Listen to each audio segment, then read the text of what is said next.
where ancient stone cities meet turquoise seas, and exotic islands call to you like a siren, where history, nature, and beauty come alive, raw, beautiful, and unforgettable. This is Croatia. Welcome to the podcast. You are listening to Meander Travel. I am Julie, here with my husband Tony. Hello. In this episode number 29 and part 1 of Croatia, we will take you to some of the lesser known locations of northern Croatia with a special appearance by Slovenia, and then we'll head inland to a world famous park with ridiculous waterfalls. Now, I know maybe you're excited to hear about Dubrovnik and Split, and we'll get to those in due time, but for now, let's talk about Istria and Plitvice National Park. Wheels up. We're gonna be two hearts running wild.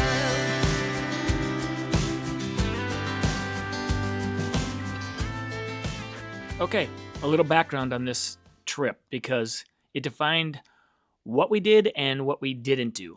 This was our 25th wedding anniversary. It was 15 days, 6 countries, and we decided to bring our kids. So ages 14 and 16 at the time. So, yeah. Yeah, this is something we highly debated, to bring kids or not to bring kids on an anniversary trip. We knew it would mean that we would be catering to them and that this trip would look different than what we might have planned if it was just us. There would be some things we just would not be able to do. But in the end, we decided that we could not meet this fabulous country and leave them home.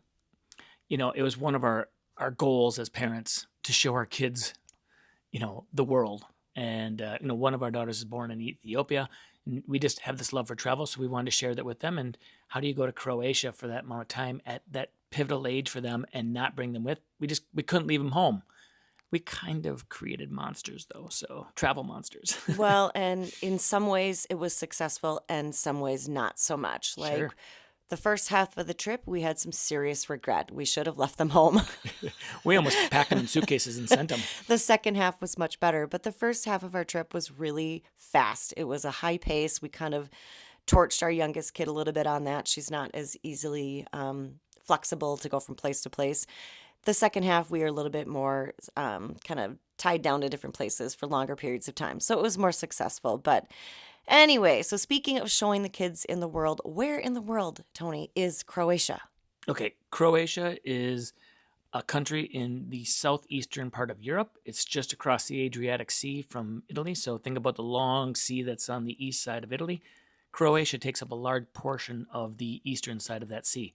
It's unique. I say goofy. Julie doesn't like when I say goofy about the country, but you have this huge hook of an arm that goes inland up where the capital is in Zagreb. And then there's this long and skinny area that comes down along the coast where Split and Dubrovnik is at the bottom and the south end. And at the top end is the Istrian Peninsula.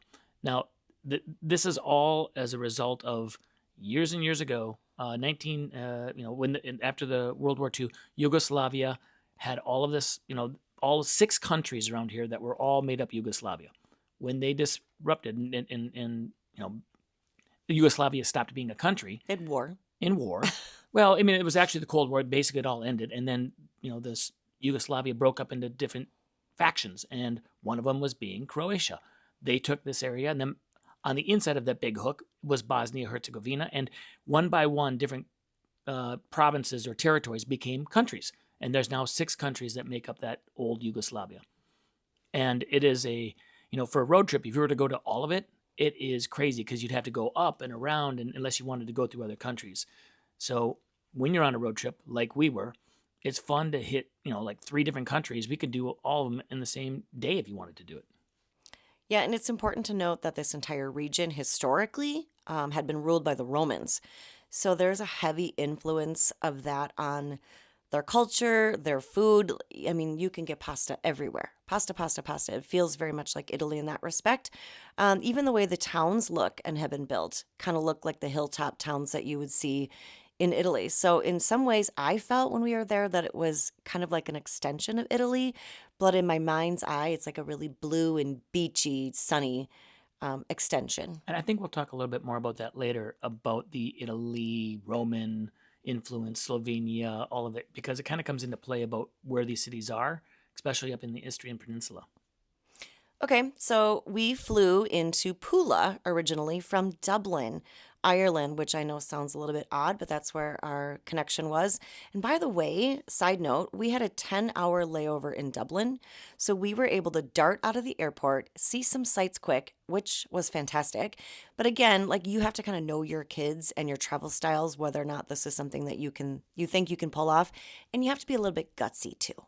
Well, we needed it Because you never know if, if you're going to get back to the airport, if what's going to happen. So we're a little bit gutsy that way, but we also needed to get some leg stretch for the kids and get out and get some activity going because basically it's travel, layover, well, 10 travel. hours is a long Yeah, layover and then to get kill on in an another airport. plane all the way down to Croatia from Ireland. We needed to get out. So we got out. When you're booking a flight anywhere in the world, we often like to do this. We try and find a long layover. In fact, you can get up to like 23 hours and it's an extension. It's a layover. It's not a separate flight. And we try to do that and sometimes stay overnight. It's a great way to, like we're doing that coming up in a couple weeks here in Paris for an overnight.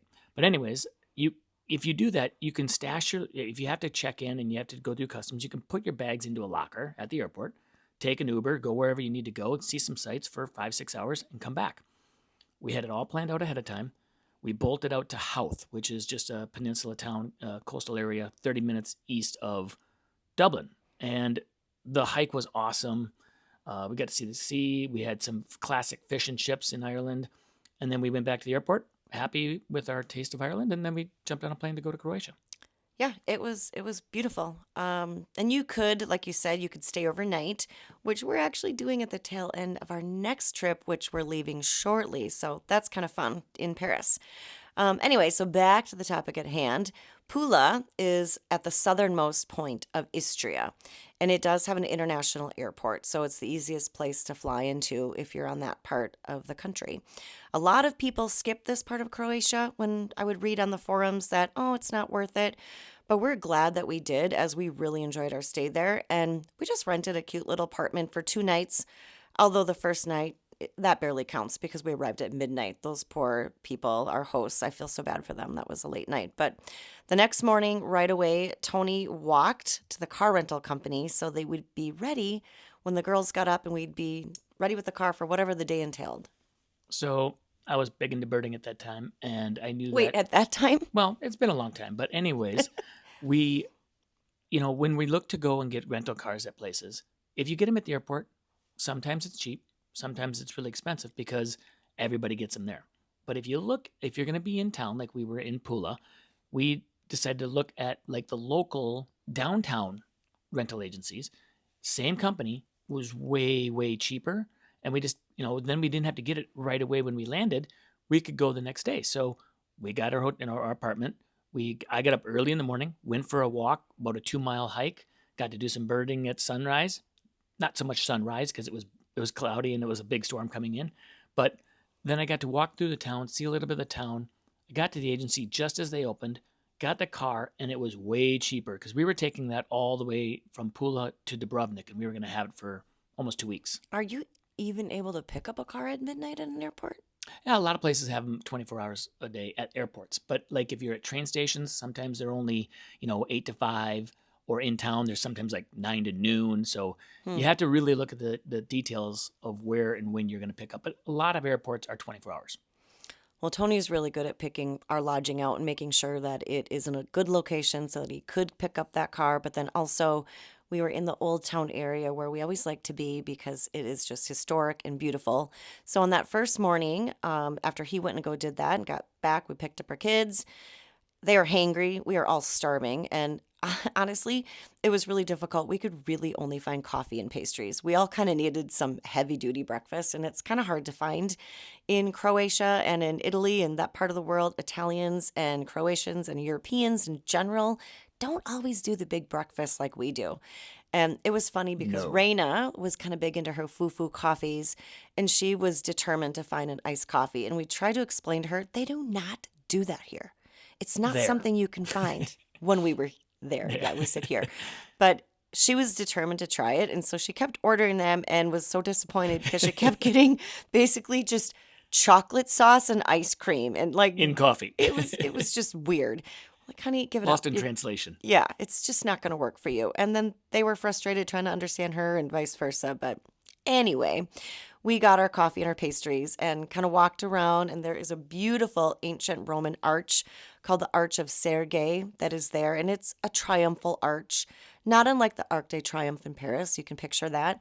It is not quite as big, but it is from 29 BC.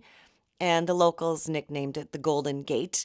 But it is a really fabulous piece of architecture to walk under and take your pictures with. It's pretty cool.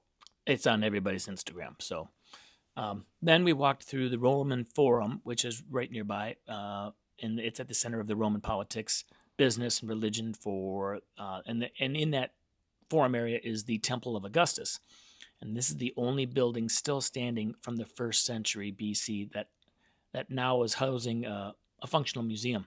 That's wild. The surrounding square was the marketplace hub and is now home to cafes, kind of like another square, a marketplace square. Cafes, restaurants, plenty of outdoor seating, and it's really cool to just be sitting in there looking at these, over 2,000-year-old buildings, and then the arcs on the street. It is just crazy to be there still 2,000 years later. And I think one of the buildings has a historic wall, but then they use that wall of the old ancient wall for part of the new building. So they literally are using the same bricks for a new building. It's just wild how the ancient and the modern are all smushed together and functional. I'm sure they were probably not allowed to tear it down to build their new wall, so Well, they have to use it. That they even can use it in general, it seems would want crazy. to. But well, after that, we headed to the main attraction, which is the Pula Arena. It is the world's 6th largest and one of the best preserved Roman arenas. It looks kind of like a mini Colosseum. It's from the 1st century AD, and it's actually the only one in the world to still have all four of their side towers preserved. So in the day, it was originally used for gladiator contests and other public spectacles, and it could actually accommodate up to 20,000 people. Now, it is still in use today, and it's a popular venue for concerts and operas and festivals and that type of stuff, but it can only accommodate about somewhere between 5,000 and 7,000 people, depending on the event. It does have a really spectacular vantage point because when you're sitting there, you actually can see out at the Adriatic Sea. So it is a beautiful spot, as opposed to like the Colosseum in Rome is just in the center of the city. This actually has a vista. It's pretty cool. So the night that we arrived, we didn't know it, but the Foo Fighters were in town and they were at the Pula Arena. And we were walking through and they still had all the chairs set up. It was quite sad to see, I don't have a burning desire to see the Foo Fighters, but I would have loved to see the Foo Fighters at that arena. That's, I think, when we first learned that they do concerts and stuff in these things. So they attract big names from June to August. And we now, because I think in that day when we were there, we realized, wow, we can go see really cool things in these Roman amphitheaters. And I think that's where we kind of got our start of saying we need to look in the future and say, hey, what's going to be in the amphitheaters or the Colosseum or wherever we're going that we can see. And we've seen some really cool ones now since then. So tell them who we've seen. Well, we've seen Andrea Bocelli in Pompeii in the Roman amphitheater. Mm-hmm. We saw just last summer. We saw James Blunt and Suzanne Vega in Nîmes in France in the Nîmes amphitheater. Mm-hmm. We saw at a amphitheater in another one in France. Orange. In Orange, we saw a play, a musical. The music opera. From an opera? Yep. Yeah. And we've seen an opera, La Bohème, I think, was in the Baths Rome. of Caracalla. The Baths of Caracalla. And what else? Yeah, now? I don't know. We've got more to do. We're leaving, little teaser here. We're leaving in less than an hour and a half to get on an airplane to go to the Olympics. Yes. In Italy. And we are going to the closing ceremony, which we had to get tickets to because it's in Verona in the Roman amphitheater. Dun, dun, dun. Check off another one. So we may be talking about that later, but we're talking about the amphitheaters. Anyways. Yeah. It's pretty cool. Do your research. See if you got like these cool, stadiums, old arenas. If you're in town, see what's on their schedules. We always look at the event calendars. It actually helps us plan our trip and what days are spent where. You might have to jiggle things around a little bit to accommodate an event like that, but it's absolutely worth it. So, as much as we loved walking around this particular arena, and I could have stayed there for hours admiring the architecture and the stones and the views, but it was approaching midday and it was already getting really, really hot. People, it gets hot in Croatia. It was like mid 80s, probably 90s. I don't know, it was still early. And my 3 kids, and yes, I mean my 2 daughters and my husband were getting so whiny. It was hot, and they really wanted to trade in ancient history for the beach. Yes. So we headed to a place called, I'm going to try this, Kalebove Stijene. And it is a beach on the western side of the peninsula, just a short drive from Pula. But it's for cliff jumping. And my daughters and I love cliff jumping. What are you talking about? I love it too. Yeah, no, Julie does not. So when you drive, you kind of, the roads are such a mess of how to get there. You just kind of got to go with your gut and drive to the end of the road that brings you to this area. And then you kind of wind through your way through the woods, and you towards a pin on the map that you've marked. Just get as close as you can and park your car in the woods. And then you get out and you just hike. And we spent 3 hours there at least. And you could walk on well-worn paths, or you can walk on the rocks down by the water, but it's not a beachy situation. It's not sand. It's all rock. And it was crystal blue water. Yeah, it is absolutely stunning. And we should tell you that many of the beaches in Croatia are rocky, both on and offshore. And this is actually a positive thing because without the sandy bottom, there is far less sediment in the water. So it does allow for that crystal clear blue colored water to shine through. And the visibility below the surface is fantastic. So if you're snorkeling or diving, it is just absolutely amazing for the visibility. But the negative part of having that rocky beach shore is it's not comfortable to lay on, but also under the water, there are spiny sea urchins that attach to some of those rocks. You do not want to step on those. So water shoes are an absolute must in Croatia. Plus, you're constantly walking on these rocky trails to get down to the beach, and you might be jumping off these cliffs and stuff. So you need to have water shoes. It's very important for your whole family to have that with you. So to entertain ourselves, the girls and I had a blast. We just did cliff jumping over and over and over. It's probably about, it wasn't that high there, but we've done it there, and we've done it all over Croatia. We'll talk more about some other ones later on, but in maybe the next episode. But this was the highlight of the day for us because it was just, first of all, I'm older than almost everybody that was cliff jumping at that time even. And our daughters were younger than a lot of the ones that were cliff jumping at that time. So a lot of like and 20-year-olds. There was a lot of young boys, Yes, 14, 20-year-old, 16, 18. But females, not too many, especially at their young age. And they are absolutely adrenaline junkies, so they went for it like crazy. Yeah, so I just took one for the team, and I basically just took photos and videos. I really wanted to jump too, but someone had to just stay off towards the side and take pictures. So I did that. One other thing, while you're out there, right by this area is the Wake Park Pula. And when we drove by it, we were dumbfounded at how cool it was because it had it was the whole entire bay. And if you want to go water skiing or wakeboarding or ski jumping or bungee jumping in the water, they had this huge water park right there. We were doing the all natural cliff jumping, but if you want to do that, that's another really cool day you could spend there doing all kinds of water activities in a safe, calm harbor with all the systems set up for it. Yeah, that's neat. I actually kind of forgot about that. Stoja, right there. It's right by the water. Yeah, that's neat. So after a couple hours, we were getting hungry again. And so we decided to adventure out somewhere that we found on Pinterest and TripAdvisor called the Safari Bar. And Tony had to do the drive out there, which was kind of nuts. Again, this is a couple years back, but the maps on your phone at the time were probably not as good as they are now. But it was, hey, kind of just point your car in the direction and just hope you're going to the end of a peninsula, a whole peninsula. So it has to be there, and you can only go one direction.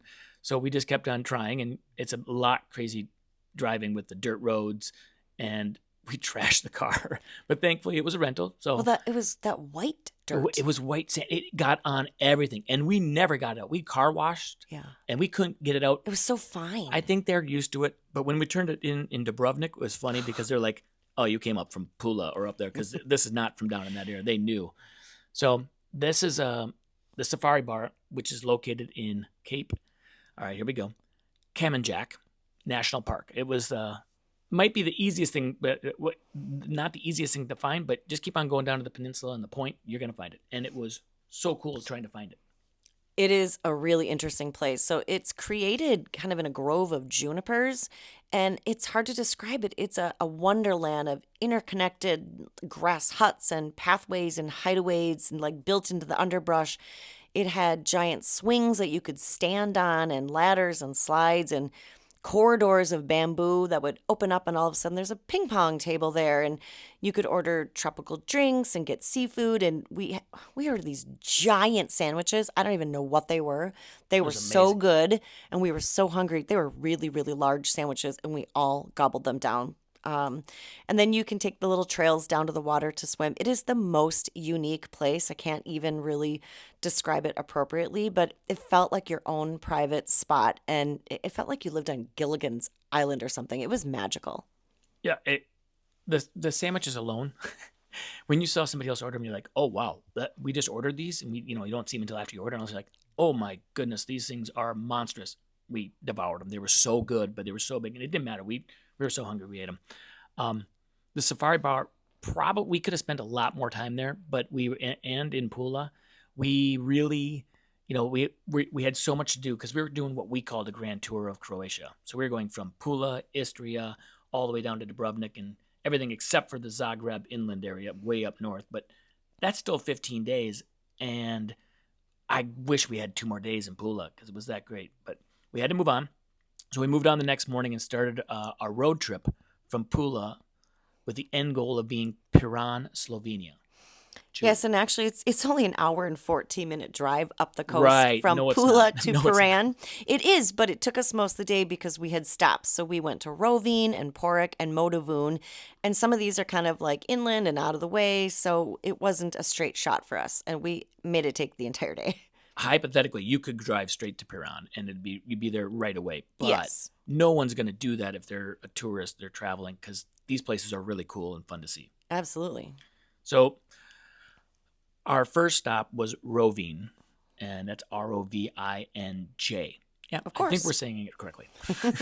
That was our first stop. It was about 38 minutes in, and it's right on the coast, and it's breathtaking. It's a colorful and vertical town that winds up in the harbor.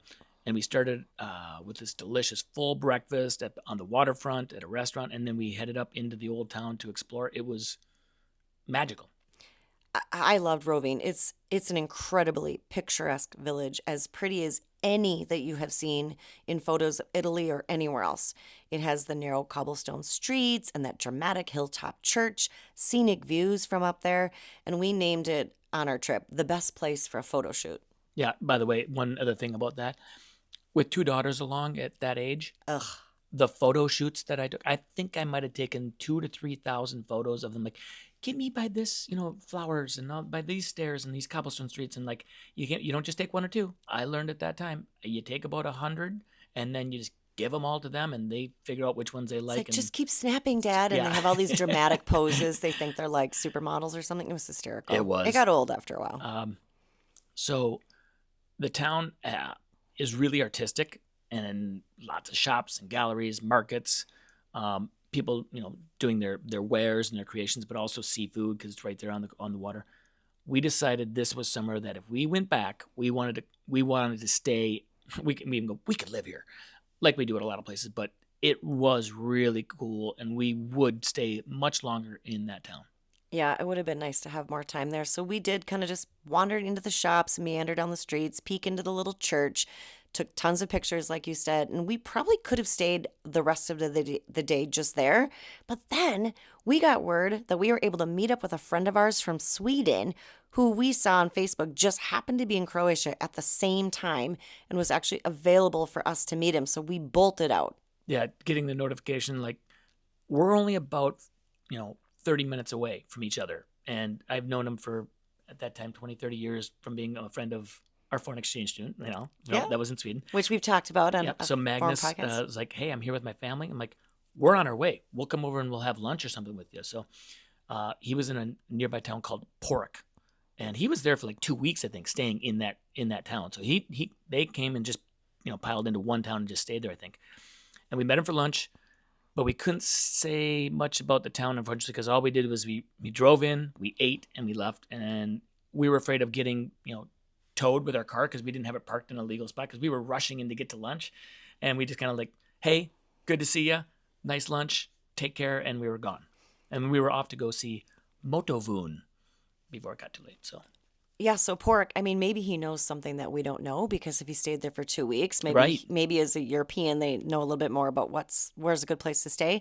I did hear, I did a little bit of research on it, that it's a place that's known for its nightlife, but then also its luxury accommodations. So apparently, if you want a luxurious trip, that might be the town you'd want to go to. we're out. So neither of which were we looking for on this trip, neither the nightlife nor the luxury accommodations. So we were off to Motovun. And Motovun was founded in 804 AD, and it is a stunning medieval hilltop town with well-preserved walls. It offers expansive views over the Mirna River Valley and the Motovun Forest, and it has like multitudes of olive groves. But be warned, another thing that's known for is its killer wind. So if you're standing up at the top and you're looking at this gorgeous view, you better watch out because out of nowhere, this wild wind can basically throw your skirt over your head if you're a female. So, which actually did happen to both Raina and I. And I actually got a picture of Raina when it happened. It was pretty funny, and she was kind of mad about that. But yeah, you have to be careful. The wind is crazy. It's also known for the wild truffles that are hunted here voraciously. Truffles. They have great truffle country, and they have really lovely local wine and fabulous history as well. Before I talk about Motovun, just in general, this is where I learned about truffles. I didn't know squat about truffles. Never ate them before. Because we didn't really like mushrooms. Right, but I don't like mushrooms still today. But truffles in things and the truffle salts and different things and the paste and stuff, I love it. I can't get enough of it. But that's where my love for truffles came, was from Istria. Anyways, Motovun is also, which is really bizarre and cool, is the birthplace of Mario Andretti in 1940. And one of the things that Mario and his twin brother Aldo enjoyed doing most was racing down these steep and curvy, windy streets that go around this. Imagine it's like a upside down sugar cone for ice cream. It's like just a round mountain, and all the streets kind of wind around the outside of it. And they have a festival once a year, and we just happened to hit it.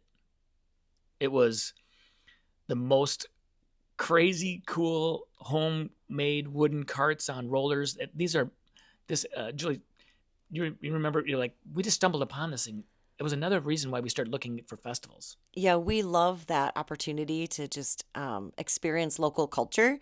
And this is actually a pastime that's cherished throughout Istria. It's not just something that Mario and Andretti did. It's apparently something they do in a bunch of towns. But they come to here also to race. But yeah, Motovun keeps the spirit of the competition alive because they host the Balinharada. That's what it's called. That translates into an exhibition of ball bearings. Yeah. And they do it every summer on the first Sunday following August 3rd, which guess which day we were there? Oh, August yeah. 3rd. That Sunday. It's all ball bearings nowadays. Gordon Liddy would be so proud. I'm just kidding. If anybody got that reference, that's awesome. Anywho, these carts, these wooden carts, they don't have wheels. They use literally ball bearings. So it's metal on ground, and it makes so much noise. And these guys are ripping down these hills with ball bearings as their wheels. It's part of the requisites. It was, for me, I thought it was the coolest thing ever. And I wanted to jump in a cart, and I asked, and they said no. I get it. I understand. But I did buy a shirt, and I still wear it. I think about the Balinharada all the time, and that town, Motovun, just because of it. It was pretty fun. And the girls and I, we watched, and they had some like food vendors because the whole town comes out for this, basically. It is like a big deal. So I think we got some like warm sugar donuts or something to keep the girls happy. And I mean, there was just, the streets were lined with everybody watching. Oh, and then remember, there was like guys on those carts going down with beer in their hands. They're trying to curve. I'm like, what the heck is going on in this town? There was young, old, women, men. Everybody was out there. They were just flying down in those carts. It was really fun to watch. The guy with the beer driving the cart with one hand, that's when I went and asked if I could do it. Yeah, I think I could do this. If you can do it with beer. Mario Andretti, this is another cool thing, is that where we are is in very northern Croatia, and it's right on the border with Slovenia. and then Slovenia, and then it's right on the border with Italy. And with wars and changing of territories, Mario Andretti was born in what would be considered, Italy, because Motovun at the time was in the Italy kingdom at the time. Then with, war losses and whatnot, territory changes, became Yugoslavia. And, so it went from, and Slovenia is north of this even. So it's weird how these countries and these cities, and same with France and Germany, all those border towns and whatnot, they're German one time, they're France another, they change with whoever won wars. So this is currently sitting in Croatia, but was considered Italy because Mario Andretti is famous for being an Italian race car driver. That's actually fascinating. People forget that Italy is a relatively new country. Right. It was the kingdom of Italy. That's wild. So Motovun was our biggest inland detour. So we did at some point have to head back to the coast because it was starting to get dark and we really wanted to arrive, check into our hotel before it got too dark. And it was another 47 minutes to get to Piran, which is in the next door country of Slovenia, because we had darted inland. So prior to the trip, we pored over reviews of a couple different hotels and finally settled on the Barbara Piran Beach Hotel, which is outside of the city because of the cost. It was cost prohibitive for us to get a place. And we wanted to be by the beach and swim and whatnot. And we were really, really glad that we did it because it was a lovely location right on the water with a pool and a canopy covered, like the Bali beds and lush forest surroundings. And then we had a nice, beautiful walk into town. Well, and don't forget that the lush forest behind us gave you the opportunity to get up early in the morning and see all kinds of new birds. I didn't mention that. No, yeah, that's so surprising. So this place was a good compromise because we did want to be near the adorable town of Piran for history and exploration, but we really needed to find somewhere that appealed to our girls where they could swim and relax because honestly, you all know kids, that's all they really care about. They just want to swim. And after these few days on the go where we were just kind of running, it was good for us to slow down and chill out for a bit. You sounded like Black Eyed Peas. Running. Sound like who? Black Eyed Peas, I think. Anyways. Okay. So we spent a good part of the next day playing in the water, just, having fun, taking a break from travel and just getting up there. And then we took a short walk, which is a seaside trail that brings you right along the rocks up and into the heart of town. And one of the first things we did was we climbed the bell tower of St. George's Cathedral. This is a must if you go to Piran. It was built in 1609 to resemble the Campanile de San Marco in Venice. So it looks like the Venice Tower there, the bell tower. It was 146 steps up, and the bell rings every 15 minutes, which my family did not know about.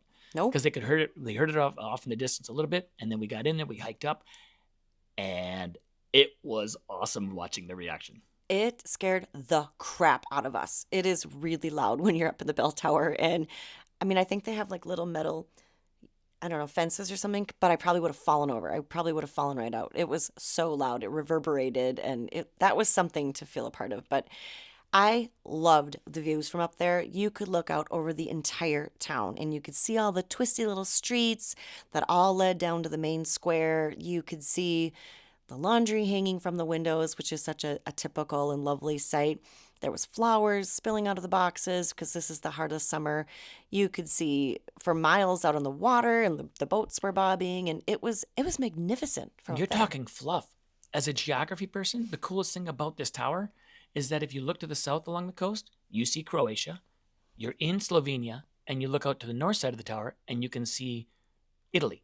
So yes. From this peninsula and from this tower, you could see three countries, and you're sandwiched right in between. I thought it was fascinating for that reason. You're right. I mean, I like the fluff too, but that's okay. So my fond memories were the tower, but then also down in the city center plaza, the Piran City Center Plaza. It's named, Good luck with that. Yeah, no. Skip it. Tartan Trig. Yeah, okay. But just call it the Piran TT. Center Plaza. TT. Yeah, TT. We had pizza dinner. Now, I have great memories of this. Julie says, no, pizza wasn't all that great. But the local white wine was awesome. And then we got to watch. No, that wasn't either. Well, I thought it was because I was sitting there having pizza and wine. And how can you go wrong with that? That was one of those instances where the memories of your surroundings tainted and overpowered the actual truth. Because we got to sit there and watch the world go by. And then we also had this big stage in a musical that was going on in the city square. We were right there sitting watching all of this with all the locals and tourists sitting around watching, and we're watching it while we're having pizza and wine. I thought it was awesome. Yeah, it was fun. We went to go get our gelato, and I think it was actually like a kids' ballet performance or Yeah, something. it So all didn't these matter. little It was girls cool. into it. It was very cute and it was fun to watch. But so speaking of amusing, because that was amusing, but another amusing thing that I remember when we were getting a bite to eat, I think on that second morning, I think we're having like a mid-morning second coffee, like around 11 a.m. or something. And we sat there at a little table watching this gaggle of old guys, and they were hanging out kind of at the corner of this restaurant.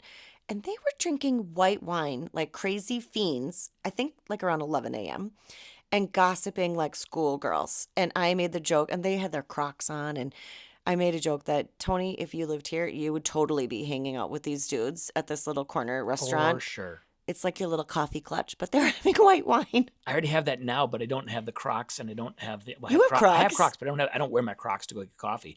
But they're not having coffee; they're having wine. So it was pretty wild.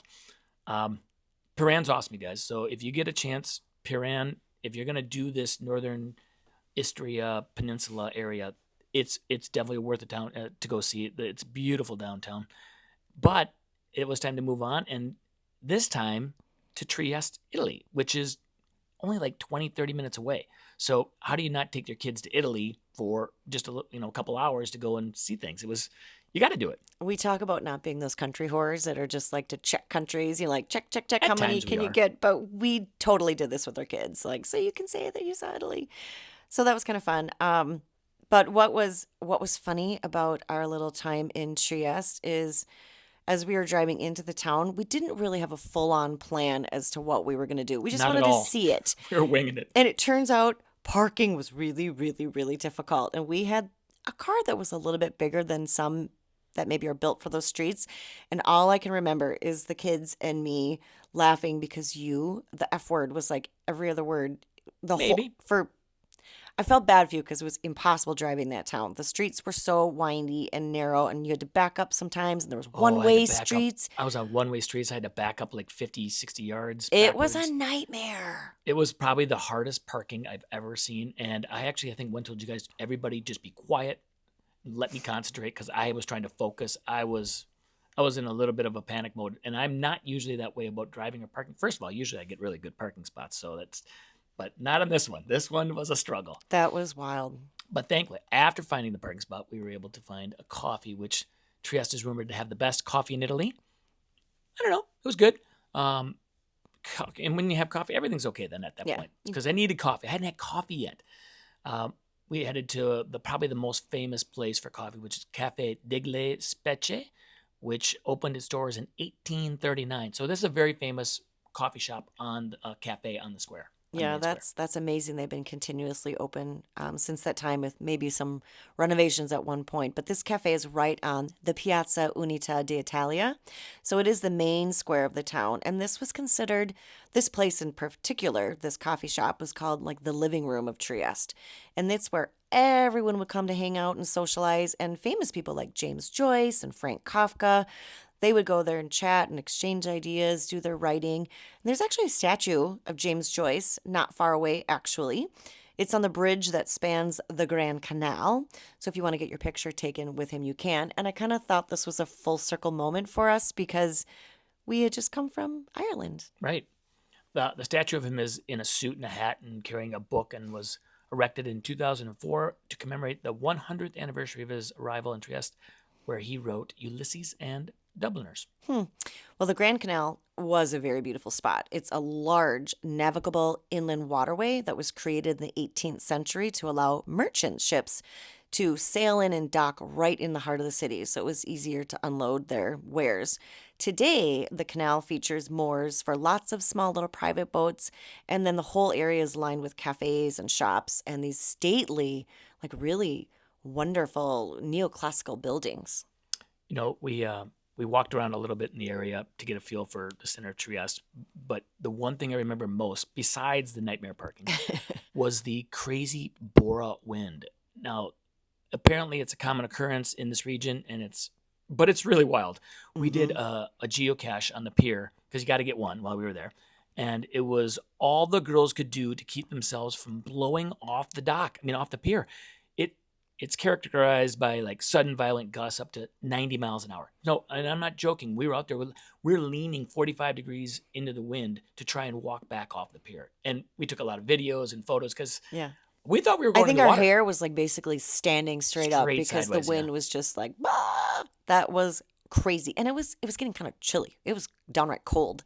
And this is August. So we were like, okay, this is our cue. We're going to head out. The Bora winds are a common occurrence there for in that area. They come down out of the mountain and the highlands and they rush down to the Adriatic. So you'll get this down the slope winds. Very common, I guess. We didn't know anything about it at the time until we were talking to somebody and they said, oh, the Bora winds. I'm like, oh, okay. It has a name. Yeah. So we decided that was our cue to leave. So we raced back to the car and hit the road as our next stop was over 3 hours away. And that is to the Plitvice National Park. Yeah, it's a lot more than 3 when you do the stops and things that we do. So Yeah. driving in Croatia and Slovenia was very easy. Don't worry about it. In fact, my favorite drive coming up later in maybe the next podcast was my favorite drive ever in my life. It was in Croatia. So great highways, but crossing the borders can take some time. Along the way, we stopped at a market for some food and snacks, and this is where we developed our obsession that we still have to this day with paprika-flavored potato chips. Oh my gosh, I love them so much. I don't know what makes them that much different, but Yeah. paprika is my favorite spice. And in a potato chip, it's like the perfect combo. So we love those, and we search them out wherever we go. When you get to Europe, it's like when we get into even the airport, we're like, let's look at the chips. And like immediately we buy I remember them, going to rip them. Barcelona. I'm like, is there paprika chips here? So anyway, once we arrived at our destination, we checked into our lodging, which in this area, we went to a place called the B&B Villa Sumrak Plitvica. This was a fantastic spot for us for so many reasons. It was a family-run establishment, so it's nice to support mom and pop places. And while we were there, ironically, the primary operators, the mom and pop, were on vacation. So their 2 adult children were running the show kind of for their first time ever. And they were so sweet and they were so earnest and they were trying so hard to do everything right and to please us and just wanted to make their parents proud. And they were absolutely delightful. We had the entire upper floor of this house area. It's like a chalet. Like it almost looks like I don't know how to a describe log it. chalet. Yeah, so we had plenty of room and we had our own bathrooms for the girls and plenty of beds. But the meals they cooked for us were homemade and local ingredients, absolutely delicious. And we actually got to chat with some other guests from other countries that were staying there too. So it was kind of fun to like make friends from other places. Yeah, and the food was very good, but their ticketing assistance was even better. So the whole process was a little confusing and stressful. However, our hosts actually got us our tickets into the park to save us tons of time the next morning. So we had to give them information. They leave at sunrise, basically. They go out and they get the tickets and bring them back to us so that when we leave the house that morning to go into the park, we've already got our tickets. Because otherwise, you have to line up in queue because everybody has to get them the day of. And we would have had to go and get in line. That is a big benefit to have a B&B type place or some place where they will do that extra step for you and get your tickets. We appreciated it.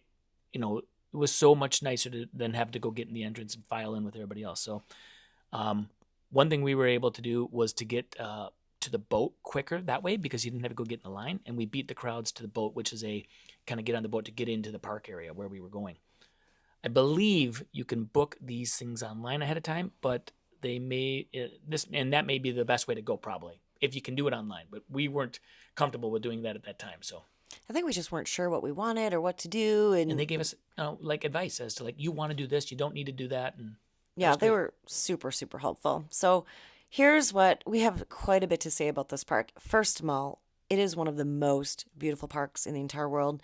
It is over 90 cascades or waterfalls and 16 lakes. It has an upper and a lower falls, and those are connected by a boat ride that when you are on that boat ride, you would swear that you are in Jurassic Park. You can hear Except the for the music dinosaurs. in your head. It feels so remote. It's so lush. It is otherworldly. Not only that, the water is spectacular blue-green color due to the algae in the content in the water. But the torturous part of this is that you're not allowed to go in the water and being a swimmer because it's a UNESCO park, to keep it pristine and clean. But you're not allowed to swim, which was driving me insane because I wanted to go in the water everywhere we went. Seriously, it's like taking your kids to the best playground on the planet and then telling them that they can only look at it, that they Right. can't go play at it. And that day was Oh my God. hotter than Hades. So we wanted to jump into that water so badly, not only because it was hot, because it was beautiful, and just to not be able to do that literally was just like sheer torture. So we kept joking that we were going to accidentally fall in. And I'm sure the park's never heard that one Yeah, before. right. They've said no to that. So what you basically do is when you walk on a one-way boardwalk with the hordes of people, if you're there at a high tourist time, and you just kind of you follow the path as with everyone else, all hot and sweaty, taking pictures of the waterfalls and trying to not to get in other people's photos, even though they are everywhere. So every photo you take, there's going to be people in it, unless you take a lot of time and wait and hold people up so that you can get the best photos. Yeah, I'm still not sure about how I feel about this place because it was hot. It was too crowded. It was sad not to go in the water. But it was a gorgeous fairy tale like beauty. It was seriously pure magic. The photos are glorious.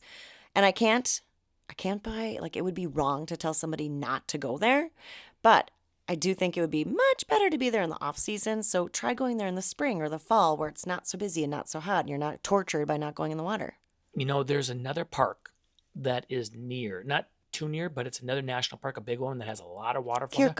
Kirka. And Kirka, you're allowed to go swimming. Yep. You're allowed to go in the water. So if you're like me and waterfalls are beautiful, I mean, you almost have to go to this place. It is world famous. Everybody knows of this national park. If you've seen anything on Croatia, you've probably seen a picture of the waterfalls from this park. This is it. Plitvice. So, but Kirka is also stunning from what all accounts are, and you get to go in the water. Yeah. So next time, that would be my choice. But Plus, if you have kids, then that would be the better Yeah. choice because we tortured our kids that day. Yes, we we were did. hot, we were sweaty. They were like, "Oh my gosh, we're just walking." Blah blah blah blah blah. Yeah, so that might be the differentiating. So this completes the first half of our road trip because after this, we move on to the single greatest drive I've ever had in my life. But I'll tell more about that next time. And we go down to Split and Dubrovnik, which there's lots to talk about there. Oh my gosh, yeah. What's your thoughts on the northern part of, or the northwestern part of this area? Yeah. Okay, so, well, first of all, a few pieces of general advice that we kind of didn't talk about yet, but Croatia is a relatively easy place to travel to. English is widely spoken and understood, even though it's not their main language, but it's a safe and Very friendly safe. country, and it's a place where there's some fantastic history. It's not as widespread and as plentiful as Italy, but it's enough to satisfy the history lovers. And then it's not so much history as to bore the beachgoers in your group who kind of just want to do that. But there's so much natural beauty in Croatia that the overall feeling that you get is just this wonderful sense of relaxation. I don't know. What do you think? We're going to get to talk about Split and Dubrovnik, and they're much bigger cities with much more people and population. But I mean, I fell in love with both of them, but we'll talk more about that. But this is different. In the north, it's more nature. You're in smaller towns. Pula is the biggest town and the capital of that region up there, but it's small. It's not very big. It felt great to start off on that end. Now, hypothetically, we should talk about whether you start in the south in Dubrovnik and go north, or you start in Pula and go south. We finished in Dubrovnik, but we started in a very, small, low-key area. We got to do some swimming and beach and cliff jumping, and it was a good, easy intro into Croatia. And we also got to go do Slovenia for a day with beach there. And you're not doing that probably if you go down to Dubrovnik because you're going to be on the go, seeing a lot of things. So I really enjoyed going to the north first. I agree. And there was less crowds. So you go down to some of those major cities, you're going to have a lot more crowds. And I think there was definitely less crowds in Istria. So that was lovely. And again, a lot of people discouraged us from going to Pula. I was so glad that I got to see that Pula arena because we have a thing for those coliseums. Yep, we're collecting them. And we need to go back someday, apparently, to see a concert there. So, and that safari bar is worth it. That was just, and was Motovun, awesome. Motovun's going to live in my heart forever. I think about it like, if not every week, probably monthly. I've got shirts from there. I got all into it. I thought it was just the coolest thing ever. And it was such a unique event for a festival. It wasn't like one of these, like, you're riding carts that look like they're going to fall apart and they're on ball bearings. I mean, And it was actually quite dangerous. oh, very. People could get really hurt. Yeah, but they didn't care. They didn't care. And it was so breathtakingly beautiful as well at that same spot. We took Yeah. tons of photos of the kids there. And that town almost seemed deserted with the exception of the people Right. that were there. Like you walk around the rest of the town, it was so quiet. So it was definitely not very busy.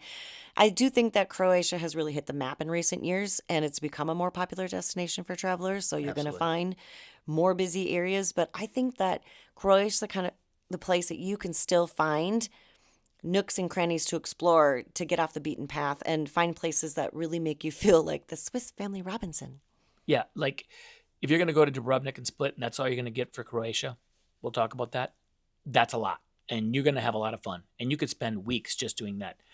Or if you wanted to get off the beaten path, like Julie just said, oh my goodness, there's so much. There's over 1,000 islands in Croatia that are out in the water. So you can go to these really cool towns. We'll talk some more about those. And there's so many hikes that I would want to Oh. do that we just didn't want to schlep our kids.